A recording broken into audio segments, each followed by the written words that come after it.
به گمانم زده ای عطر خوش نرگس را، چو دمد از لب من نام خوش منجی را.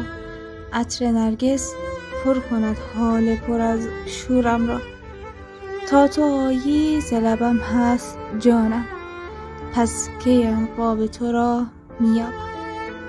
امام نازنینم، امام خوبی ها، همدم تنهایی ها، سلام.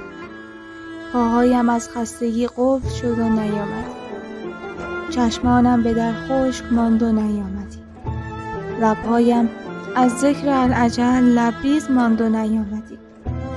آن لحظه بود که دم از نوشتن زدم تا شاید روزی این نامه را بخوانی، شاید گریه هایم را ببینی و شاید روزی این انتظار را پایان دهی.